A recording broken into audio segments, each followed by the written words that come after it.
Salut tout le monde, j'espère que vous allez bien. Donc aujourd'hui, nouvelle vidéo zapping. On retourne sur X se regarder encore énormément de séquences. Comme d'habitude, on ne perd pas de temps, petit like pour la force, petit commentaire pour le référencement. Et pour ceux qui sont sur téléphone et qui sont gentils, merci de booster la vidéo. Allez, on enchaîne avec la première séquence insolite, si on peut dire, qui nous vient de Brittany. Et là, ça parle des deux amoureux qui ont grimpé donc le sommet de l'Empire State Building que je vous ai partagé hier. Et là, on a du nouveau, donc c'est marqué, attendez... Un juge de Manhattan a accordé la libération supervisée aux grimpeurs présumés de l'Empire State Building et ils ont partagé un baiser massif avant de descendre les escaliers du métro. Are you surprised, Angelina? Can we get a kiss? Can we get a kiss? Get a kiss? Get a kiss? I can't. All right, all right. Oh, wow. Congratulations. L'amour, l'amour. Du coup, que dit le peuple dans les commentaires? Priez pour que ce genre d'amour me trouve un jour. J'adore le drame, un baiser avant de descendre dans les escaliers du métro. Je me demande ce qui a incité le juge à accorder une libération surveillée. Est-ce un signe d'un changement d'attitude envers les cascades du public? Le véritable amour gagne encore une fois. Bon, ça a été généré par IA. Du coup, on enchaîne avec une petite news foot. C'est marqué en pleine séance photo avec un jeune supporter. Le staff égyptien est violemment agressé par la police américaine à Dallas.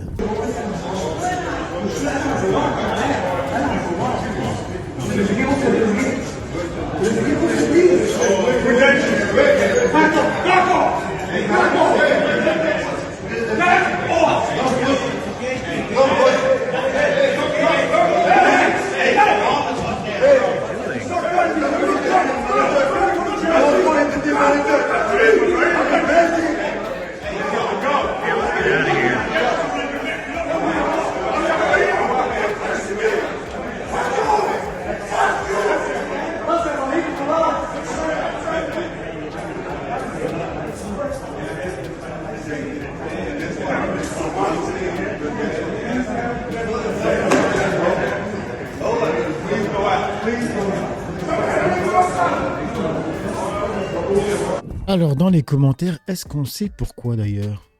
Ok, mais un contexte peut-être? Ouais, c'est vrai. Ah, attendez, qu'est-ce qu'on lui a répondu? Gamin, c'est gamin. Un débile qui se prend pour un cow-boy dans le Far West. Bref, du coup, on enchaîne avec Luc Offray. Et là, ça parle donc des climatiseurs. J'étais obligé d'en parler encore parce que j'ai vu des vidéos, les amis. Wow, ça fait flipper. En fait, t'es mélangé entre rire, être triste, parce que c'est vraiment triste ce qui se passe, hein, les mecs, c'est réel. Hein. Quand il réfléchit vraiment, c'est triste.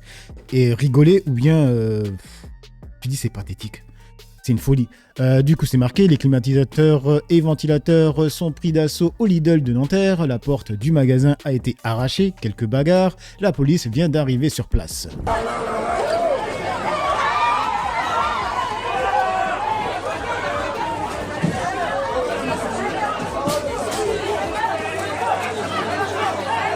Imaginez maintenant s'il y a une pénurie d'eau douce. Les gens vont se flinguer. Ils vont se buter. Ils vont sortir avec des couteaux, des flingues pour avoir de l'eau. C'est réel, hein. Là, tu vois la vraie nature humaine. Quand les gens sont dans la merde. Parce que pour se battre pour des clims, ou bien quand il y avait l'huile aussi, ou bien le Nutella, ben en fait, c'est que t'es à terre. Et je dis pas ça pour me moquer des gens, c'est triste en fait. Je suis tombé sur des séquences, ça fait flipper. Attendez, là, regardez. Le mec, là, avec le maillot de foot, il va bousculer un vieux. Ça veut dire, il n'a pas fait en voulant le faire. Il a fait sans faire exprès, mais tellement il s'en bat les reins. Tellement il est focus sur les clims, tu vois. Il n'a plus rien à faire de ce qu'il y a autour de lui. Parce qu'on le voit, il le fait pas exprès. Hein. Il y a le mec de gauche qui le bouscule, et du coup, il part sur le vieux, tu vois. On le voit, là. Allez. Une folie. Et regardez-moi ça. En fait, c'est des scènes. Sur le moment, t'as envie de rigoler. Tu te dis, mais ils sont tarés. Parce qu'en vrai de vrai, quelqu'un qui n'est pas à terre, qui n'est pas dans la merde financièrement, ne va pas se battre pour des clims au Lidl. C'est réel. Hein. Ça, c'est des problèmes de pauvres. Et je dis pas ça pour me moquer des gens. C'est triste, en fait. Ça montre les problèmes qu'il y a dans notre société, à cause de l'inflation, à cause que tout est cher, les mecs. Les gens se battent pour du Nutella en promotion, se battent pour de l'huile en promotion. Non, mais c'est la vérité. Hein. Regardez ça. Attendez. Arrêtez, oh madame. Ouais, mais regardez là. Tu vois, c'est une scène, t'as envie d'en rire, tu vois. Sur le moment, tu rigoles. Et quand tu y réfléchis, tu te dis, mais c'est une dinguerie en vrai. La femme là, elle est en train de, je sais pas si elle simule ou pas, donc de tomber dans les pommes, mais elle tient les deux clims. Sur le moment, cette scène, elle fait marrer, tu vois.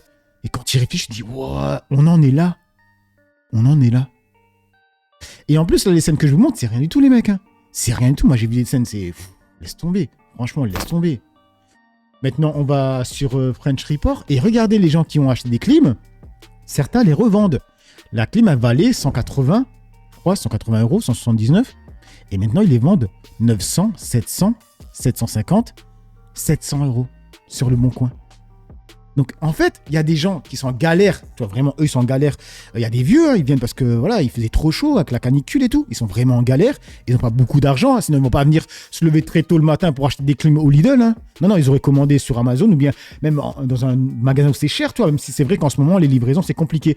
En tout cas, ils en auraient déjà une de clim. Ils ne seraient pas dans la merde. Et les gens qui viennent pour dire, ouais, mais les clims, vous les achetez en hiver parce que, voilà, c'est plus cher, c'est plus facile d'en avoir, vous n'avez qu'à prévoir. Mais en fait, les gens qui sont dans la merde financièrement en hiver, ils pensent à payer le chauffage, ils pensent à payer la bouffe. En fait, ils vivent limite au jour le jour, tu vois. C'est ces gens-là que tu vois là. Et parmi ces gens-là, il y a des gens qui viennent pour faire de l'argent, tu vois. Et ces gens-là, ben après, ils revendent ça. Ils savent très bien à qui vont le revendre parce que regardez, en fait, c'est lunaire. Regardez-moi ça. Donc là, il y a ce compte Gamba Society qui nous dit c'est pour acheter un climatiseur ou un entretien d'embauche et à ce prix-là, autant acheter un climatiseur mural.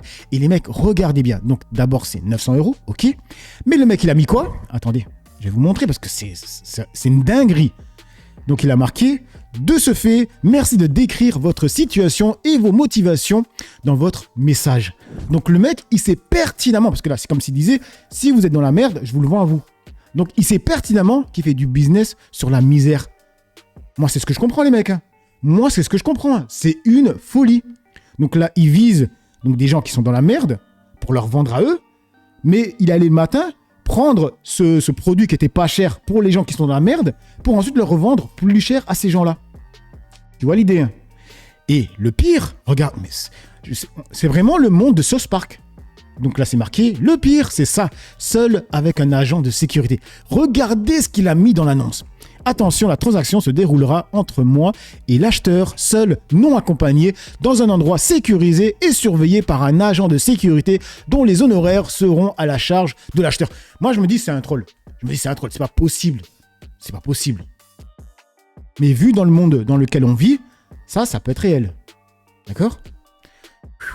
Bref, du coup, on va sur YouTube, sur un short du compte Pas du Team, avec elle s'appelle le docteur Zoé. Donc l'hôpital brûle, écoutez. La situation est gravissime. Actuellement, aux urgences de mon secteur, il fait 32 degrés.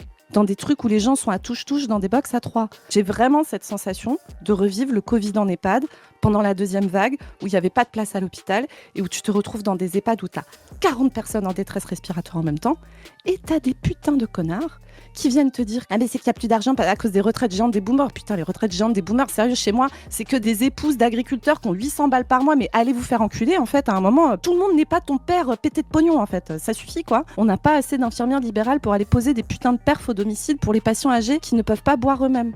On n'a pas assez d'aide à domicile pour aller changer les couches des gens. Les gens sont en train de sécher dans leur caca. C'est littéralement ça qui se passe, d'accord ? Quand j'entre dans la chambre d'un monsieur que je suis censée accompagner en fin de vie pour un cancer et qui fait 37 et que le mec a la bouche ouverte et qu'il est trop mal. Alors les mecs, je vous le partage parce que quand je l'ai vu, ça m'a donné des frissons. Et là, j'ai encore des frissons, les mecs. Alors que je l'ai déjà entendu, tu vois. C'est une folie. Quand elle dit, ils sont littéralement en train de sécher dans leur caca. Dans une société normale, en fait, les vieux, on y fait attention. sa fille à côté qui chiale, je suis pas bien en fait. Parce que faire mal son taf, c'est toujours désagréable. Faire mal son taf quand ton putain de taf c'est la vie des gens, ça devient insupportable en fait. Je pense que vous ne vous rendez pas compte de la situation dans laquelle on est, à quel point on n'en peut plus. Là, il y a 15 jours, je discutais avec une collègue infirmière à moi, elle a commencé à bosser il y a 3 ans. Super infirmière d'ailleurs, qui adore son métier, qui le fait très bien et tout. Elle va arrêter là. Vous savez le taf qu'elle va prendre ? Elle va faire vendeuse en boulangerie. Parce que elle m'a dit, en fait, là, je crois que j'ai besoin d'un taf où, quand je rentre chez moi, je n'y repense pas. J'ai pas envie de vomir. Ça m'empêche pas de dormir, de penser à la manière dont j'ai été obligée de traiter des gens dans la journée. Enfin, rendez-vous compte, on va crever en fait. Voilà. Du coup, on enchaîne avec Serfia. Là, ça parle de Patrick Bruel. Donc, c'est marqué 3 nouvelles plaintes pour violence S visant Patrick Bruel, 2 pour V et 1 pour agression sexuelle sur mineur. AFP. Le mec, toutes les semaines, il y a du nouveau. Toutes les semaines, il y a des personnes qui arrivent et qui sortent une nouvelle plainte. Il est vraiment dans la merdasse. Du coup, ça parle encore de Bruel. Là, c'est sur BFM. C'est marqué les détails de l'empire financier de Patrick Bruel. Le mec, il est blindax. Hein, regardez. Quel est l'empire, quelle est la dimension, l'ampleur de l'empire Patrick Bruel, Lisa? C'est il perd quoi? Il perd beaucoup de choses. Évidemment, la musique et le cinéma, c'est la base de sa fortune. Sa société de production affiche plus de 20 millions d'euros de trésorerie. Aux dernières nouvelles, ce sont les chiffres de 2023. Et au cinéma, ses cachets sont estimés entre 300 000 et 600 000 euros par film. Patrick Bruel est aussi connu pour son amour du poker, on l'a évoqué. L'une des plaignantes assure avoir été par Patrick Bruel dans ce cadre-là à une partie de poker privée. Et en effet, en 2009, jouer au poker, ça ne lui suffit visiblement plus. Patrick Bruel devient actionnaire de Winamax, le site de paris sportifs et poker en ligne, et il vendra progressivement ses parts, regardez, pour 87 millions d'euros. Pour s'adonner à toute autre chose, l'huile d'olive, sa marque s'appelle Léos, contraction des prénoms de ses fils, Léo et Oscar. La bouteille la moins chère sur le site internet coûte 18 € les 250 millilitres. L'huile est fabriquée sur son domaine de 10 hectares de l'île sur la Sorgue dans le Vaucluse. Le maire a d'ailleurs confié ne plus supporter que la ville soit associée à l'affaire. Et en plus, Patrick Bruel a ouvert un hôtel 5 étoiles, toujours avec la même référence à ses enfants, l'île de Léos Hôtel, plus de 33 millions de trésorerie, aux dernières nouvelles encore. Et en plus, Patrick Bruel a aussi investi dans une entreprise de casques connectés pour le vélo, dans des tablettes numériques, dans des ordinateurs. Et en plus, il est aussi devenu investisseur et ambassadeur d'une marque de pâtes à tartines notamment. Alors oui, ces affaires auront probablement un impact sur les finances de Patrick Bruel, mais il a encore plusieurs cordes à son arc. Cette résidence de l'île sur la Sorgue, elle est au cœur de l'enquête. Est-ce que certaines plaignantes vous en ont parlé, Maëlle, au cours de votre travail? Alors, pas les plaignantes que j'ai rencontrées, mais d'autres, effectivement, Ophélie Fachefer, par exemple, qui porte plainte. Elle raconte avoir rencontré Patrick Bruel lors d'un tournage des Enfoirés à Montpellier, tournage d'un clip, et puis ensuite qu'ils se sont revus d'abord au restaurant, qu'il l'a invité à une session d'écoute, en l'occurrence de piano, à l'île sur la Sorgue, et qu'il l'aurait à ce moment-là vu dans la piscine et au bord de cette piscine. Donc effectivement, c'est une résidence qui revient, oui. Ok, du coup, on enchaîne avec France Info, et là, ça parle de Aurore Berger, c'est marqué Alerte Info. La justice prononce un non-lieu en faveur de la ministre Aurore Berger après l'enquête sur les soupçons de faux témoignages sur les crèches. Donc, non-lieu alors qu'on a vu que la meuf, elle a menti. Hein. Je dis ça, je dis rien, c'est une folie. Du coup, on va sur l'article de Libération, c'est marqué Infolibé. Le groupe de Bardella au Parlement européen finance un bal néo-nazi en Autriche. Selon les documents budgétaires de Bruxelles consultés par Libé, le groupe Patriote pour l'Europe du président du RN a remboursé plus de 30 000 € pour financer le Weimar, je sais pas comment on prononce, bal, bref c'est en allemand, qui réunit chaque année à Vienne néo-nazis identitaires et élus ultranationalistes européens. Voilà où va notre argent, parce que vu que lui, il est payé par nous, il travaille au Parlement européen, et du coup, voilà, je sais pas, peut-être que je me trompe, hein, peut-être que je dis de la merde, Bref, du coup, on va sur Europe 1, c'est marqué Marine Le Pen, je pense qu'on peut faire campagne sous bracelet électronique, déclare Thomas Bonnet. Sérieusement? Est-ce que c'est une manière de mettre la pression sur le juge, ce qu'elle dit là? La pression, je sais pas. En tout cas, c'est un message très clair au magistrat. Elle dit, c'est vous qui aurez la responsabilité de m'empêcher, non seulement avec une peine d'inéligibilité possible, mais aussi, parce qu'il y a 4 ans de prison qui ont été requis, dont un ferme aménageable, je fais pas campagne avec bracelet. Moi, je serais un peu plus prudent sur cette affirmation-là. Je pense qu'on peut faire campagne sous bracelet électronique. Oui, mais ça veut rien dire. Un bracelet, c'est pourquoi? C'est pour être assigné à résidence. Et regardez la tête qu'il va faire quand Pascal Praud va lui dire que, en gros, hein, ce qu'il a dit, c'est de la merde. Hein. Il a l'air bête. Il réalise qu'en fait, il dit de la merde. En fait, c'est vraiment ce que je vous disais. À vouloir défendre l'indéfendable, on passe pour des cons, en fait. C'est ça qui va se passer. Bon, par définition, quand tu fais une campagne, tu bouges tout le temps. Oui. Donc si c'est juste pour humilier Madame Le Pen, ça n'a pas de sens. Mais regardez comment il acquiesce, comme un enfant qui a fait une bêtise. Ou tu mets un bracelet, tu la laisses dans sa maison, et c'est curieux pour faire une campagne, elle n'a pas le droit de sortir. Ou tu lui mets pas de bracelet, tu considères que le bracelet n'est pas adapté. Ou elle est condamnée ou elle n'est pas condamnée. Vous voyez ce que je veux dire ? Si elle est éligible... Sarkozy, il peut faire campagne depuis la prison aussi. Hein. Si la justice considère qu'elle est éligible, faut pas lui mettre de bracelet, me semble-t-il. Je suis d'accord, mais je pense que c'est le sens de son message. C'est à peu près en filigrane ce qu'elle dit aux juges. Elle ne peut pas leur parler directement, donc elle leur dit à travers les médias. Il y a une logique. En revanche, si la justice considère qu'elle est coupable, bon, bah, ça c'est autre chose. Après, la cour d'appel, elle peut ne pas aménager la peine. Hein. Immédiatement. Aujourd'hui, il y a une réforme qui fait qu'on peut aménager la peine ab initio. C'est-à-dire que la cour d'appel ou le juge de première instance prononce une peine et il dit d'ores et déjà comment la peine doit être exécutée dès lors qu'on est dans une peine prononcée ferme, aménageable. Mais là, la cour d'appel, elle peut dire « je vous condamne à 1 an de prison, point ».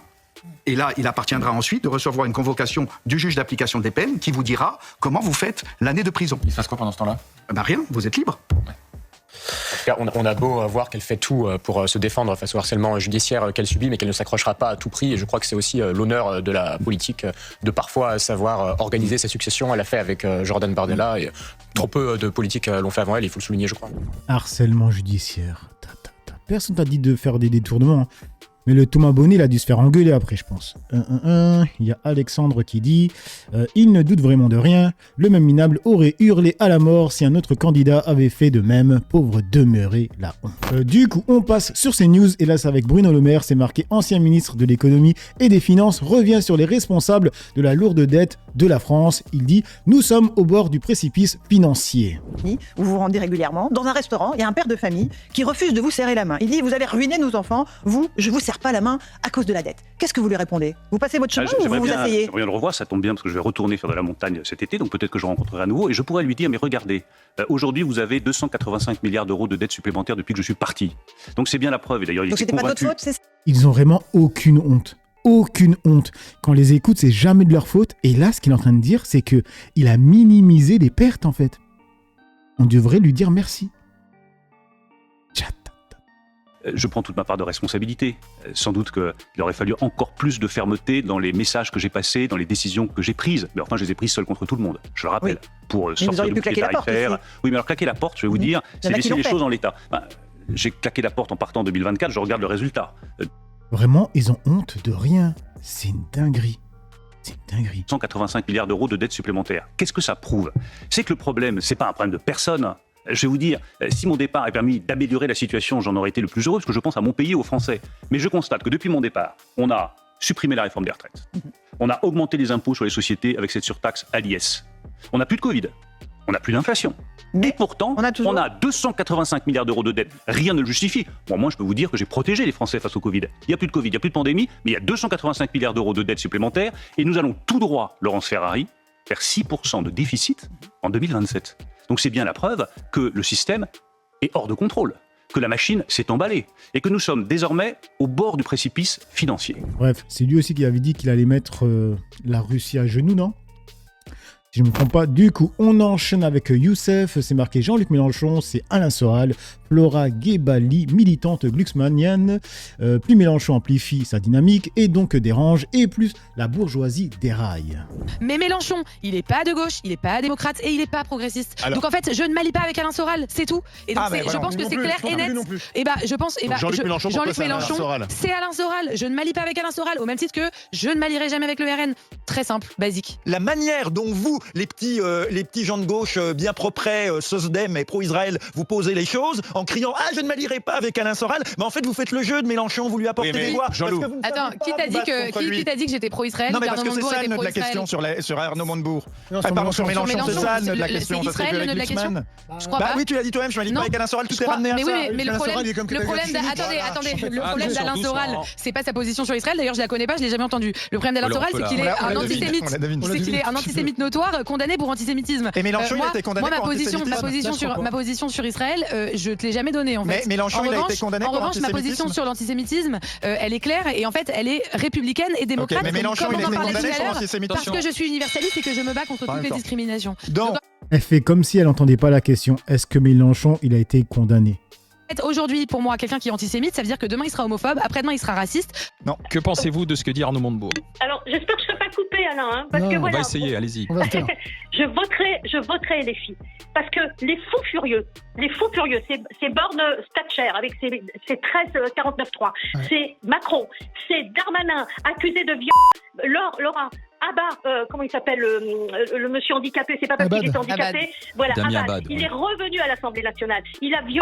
Moi, j'en peux plus de tout ça. Et voyez-vous, moi, je défends la Palestine. Mes amis juifs qui ont de la famille à Tel Aviv défendent la Palestine et crachent sur Netanyahou. Vous savez ce qui se passe dans les prisons en Israël actuellement? Il y a des viols. Vous savez que les enfants sont kidnappés par la Zahal, etc. Donc, je vais pas aller dans le détail. Ça continue le génocide. Et Mélenchon... Mais Christine, personne ne parle de ce qui se passe en dehors de France, en fait.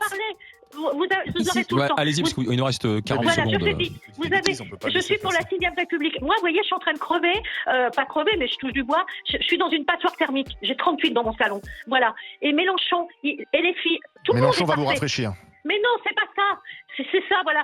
Vous attaquez pas comme ça le RN. Bref, et du coup, on continue avec les grandes gueules et Mélenchon, et on termine avec le tweet de Marcel qui a marqué le petit sondage tranquillou d'appel au meurtre. Alors là, les grandes gueules, ils ont tweeté Mélenchon est un fou furieux à neutraliser d'urgence, d'accord ou pas avec Arnaud Montebourg. T'aurais mis n'importe quel autre homme politique, on aurait dit qu'on met une cible dans le dos. Là, certains vont dire ouais, mais ils reprennent juste la phrase de Arnaud Montebourg. Ils la reprennent et la mettent en lumière. Une phrase qui met clairement une cible dans le dos de Mélenchon. C'est une dinguerie, les mecs. C'est une dinguerie. Bref, donc voilà les amis pour cette petite vidéo zapping réaction. Dites-moi ce que vous en pensez dans l'espace commentaire, dans la joie et la bonne humeur, sans insulte comme d'habitude. N'oubliez pas le petit like pour la force, le petit commentaire pour le référencement. Moi j'ai assez parlé, pour le peu que j'ai parlé, à vous d'écrire. Ciao tout le monde.